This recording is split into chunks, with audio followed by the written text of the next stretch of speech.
ಬಾಲಕಿ ಶ್ರೀನಂದ ಸಾವು ಆತ್ಮಹತ್ಯೆಯೋ ಆಕಸ್ಮಿಕವೋ? ಮಾಣಿಕ್ಯ ಧಾರದಲ್ಲಿ ಆಗಿದ್ದೇನು? ಪೊಲೀಸರ ಅನುಮಾನ ಏನು? ಬಾಲಕಿ ಸಾವಿನ ಸುತ್ತ ಹತ್ತಾರು ಅನುಮಾನ. ಶ್ರೀನಂದ ಸಾವಿನ ಸೀಕ್ರೆಟ್.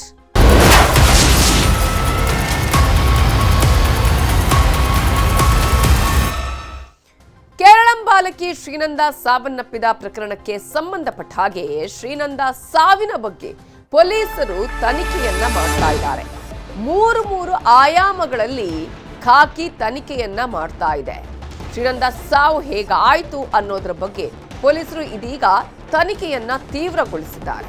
3 ಆಯಾಮಗಳಲ್ಲಿ ಪೊಲೀಸರು ತನಿಖೆ ಮಾಡ್ತಾ ಇದ್ದು, ಮಾಣಿಕ್ಯ ಧಾರಾದಿಂದ ಕಾಲು ಜಾರಿ ಬಿದ್ಲ ಶ್ರೀನಂದಾಳನ್ನ ಯಾರಾದ್ರೂ ಪ್ರಪಾತಕ್ಕೆ ತಳ್ಳಿದ್ರ ಅಥವಾ ಜಿಗುಪ್ಸೆಯಿಂದ ಏನಾದ್ರೂ ಈಕೆ ಪ್ರಪಾತಕ್ಕೆ ಹಾರಿದ್ಲ ಅನ್ನೋದ್ರ ಬಗ್ಗೆ ಮೂರು ಆಯಾಮಗಳಲ್ಲೂ ಕೂಡ ಪೊಲೀಸರು ತನಿಖೆಯನ್ನ ಮಾಡ್ತಾ ಇದ್ದಾರೆ.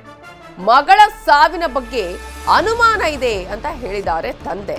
ಸೊ ಈ 3 ಆಂಗಲ್ ಅಲ್ಲೂ ಕೂಡ ಪೊಲೀಸರು ತನಿಖೆಯನ್ನ ಮಾಡ್ತಾ ಇದ್ದಾರೆ. ಬಾಲಕಿಯ ಸಾವಿಗೆ ಅಸಲಿ ಕಾರಣ ಏನು ಅನ್ನೋದು ಇನ್ನೂ ನಿಗೂಢವಾಗಿದೆ. ಏಪ್ರಿಲ್ 7ರಂದು ಚಂದ್ರದ್ರೋಣ ಪರ್ವತದಲ್ಲಿ ಶ್ರೀನಂದ ನಾಪತ್ತೆಯಾಗಿರ್ತಾಳೆ. 3 ದಿನದ ನಿರಂತರ ಶೋಧದ ಬಳಿಕ ನಿನ್ನೆ ಆಕೆಯ ಶವ ಪತ್ತೆಯಾಗುತ್ತೆ. ಬಾಲಕಿಯ ಸಾವಿನ ತನಿಖೆಯನ್ನ ಚುರುಕುಗೊಳಿಸಿದ್ದಾರೆ ಪೊಲೀಸರು. ಆಕೆ ಸಾವನ್ನಪ್ಪಿದ್ದು ಹೇಗೆ ಅನ್ನೋದ್ರ ಬಗ್ಗೆ, ಆ ಸಾವು ಆಕಸ್ಮಿಕವೋ ಅಥವಾ ಆತ್ಮಹತ್ಯೆಯೋ, ಯಾರಾದ್ರೂ ಆಕೆಯನ್ನ ಮುಂದೆ ಪ್ರಪಾತಕ್ಕೆ ತಳ್ಳಿದ್ರ ಅಥವಾ ಆಕೆನೇ ಪ್ರಪಾತಕ್ಕೆ ಜಾರಿ ಬಿದ್ಲ, ಹೀಗೆ ಎಲ್ಲ ಆಯಾಮದಲ್ಲೂ ಕೂಡ ಪೊಲೀಸರು ತನಿಖೆಯನ್ನ ಮಾಡ್ತಾ ಇದ್ದಾರೆ. ಮಾಣಿಕ್ಯ ಧಾರಾ ಬಳಿ ಬಂಡೆ ಮೇಲೆ ಫೋಟೋಶೂಟ್ ಅನ್ನ ಮಾಡಿಸ್ಕೊಂಡಿದ್ದಾಳೆ. ಫೋಟೋ ತೆಗೆಸಿಕೊಂಡ ಜಾಗದಿಂದಲೇ ಶ್ರೀನಂದ ಬಿದ್ದಿದ್ದಾಳೆ. ಬಂಡೆಯ ಕೆಳಭಾಗದ ಪ್ರಪಾತದಲ್ಲಿ ಆಕೆಯ ಶವ ಸಿಕ್ಕಿರೋದು. ಫೋಟೋ ಶೂಟ್ ಮಾಡಿಸ್ಕೊಂಡಿದ್ದಾಳೆ ಆ ಭಾಗದಲ್ಲೇ.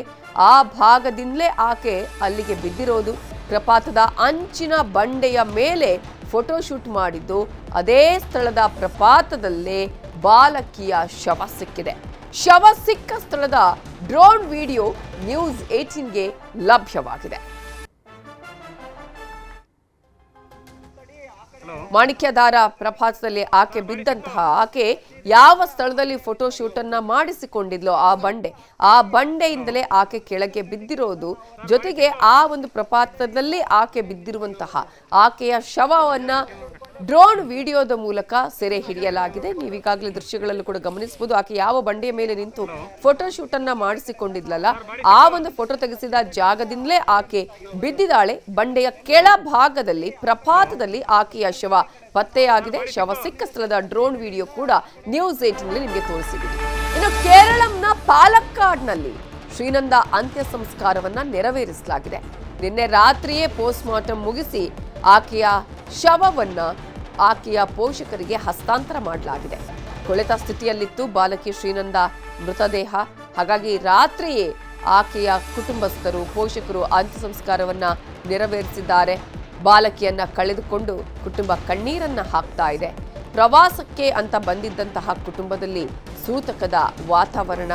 ಆ ಒಂದು ಫೋಟೋ ಶೂಟಿನಿಂದಾಗಿ ಈ ರೀತಿಯಾಗಿ ಆಯ್ತಾ, ಯಾರಾದ್ರೂ ತಳ್ಳಿದ್ರ ಅಥವಾ ಆ ಒಂದು ಸಂದರ್ಭದಲ್ಲಿ ಆಕೆಯೇ ಕಾಲು ಜಾರಿ ಬಿದ್ಲ, ಹೀಗೆ ಪೊಲೀಸರು ಎಲ್ಲ ಆಯಾಮದಲ್ಲೂ ತನಿಖೆ ಮಾಡ್ತಾ ಇದ್ದಾರೆ.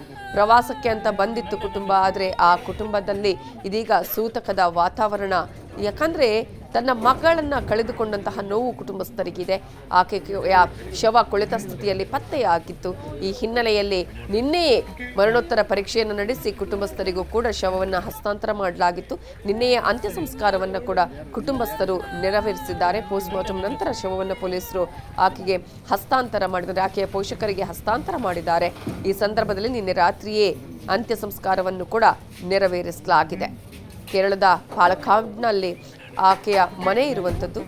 ಆ ಹಿನ್ನೆಲೆಯಲ್ಲಿ ಇದೀಗ ಅಲ್ಲೇ ಅಂತ್ಯ ಸಂಸ್ಕಾರವನ್ನ ನೆರವೇರಿಸಲಾಗಿದೆ.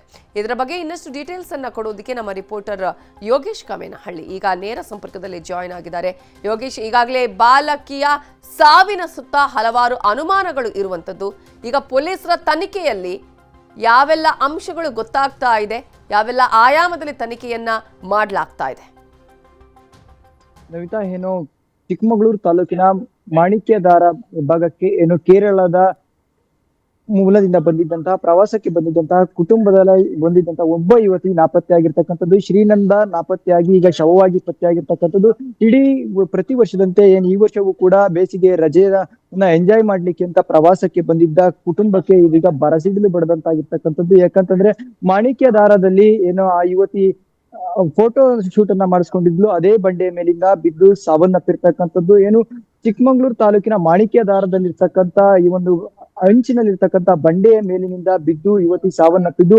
ಆ ಒಂದು ಈ ಅಪ್ರಾಪ್ತ ಬಾಲಕಿ ಶ್ರೀನಂದ ಮೃತದೇಹ ನಿನ್ನೆ ಪತ್ತೆಯಾಗಿರ್ತಕ್ಕಂಥದ್ದು. ಆ ಒಂದು ಮೃತದೇಹವನ್ನ ಕೆಳಗೆ ತರಲಿಕ್ಕೆ ಪೊಲೀಸರು ಹರಸಾಹಸವನ್ನ ಪಟ್ಟಿದ್ರು. ಈಗ ಶ್ರೀನಂದ ಸಾವಿನ ಸುತ್ತ ಹಲವಾರು ಅನುಮಾನಗಳು ಉಟ್ಕೊಂಡಿರ್ತಕ್ಕಂಥದ್ದು. ಏನಂತಂದ್ರೆ ಶ್ರೀನಂದ ಮೇಲಿಂದ ತಾನಾಗಿಯೇ ಬಿದ್ದು ಆತ್ಮಹತ್ಯೆ ಮಾಡಿಕೊಂಡ್ಲಾ, ಅಥವಾ ಕಾಲು ಜಾರಿ ಬಿದ್ಲಾ, ಅಥವಾ ಇನ್ಯಾರಾದ್ರೂ ತಳ್ಳಿದ್ರ ಅನ್ನೋ ಒಂದು ಅನುಮಾನಗಳು ಉಟ್ಕೊಂಡಿರ್ತಕ್ಕಂಥದ್ದು. ಜೊತೆಗೆ ಏನು ಆಕೆಯ ಪೋಷಕರು ಕೂಡ ಏನು ಈ ಪೊಲೀಸರಿಗೆ ಹಲವಾರು ರೀತಿಯಲ್ಲಿ ಹಲವಾರು ಸಮಯದಲ್ಲಿ ಬೇರೆ ಬೇರೆ ವಿಭಿನ್ನವಾದ ಹೇಳಿಕೆಗಳನ್ನ ಕೊಟ್ಟಿರ್ತಕ್ಕಂಥದ್ದು.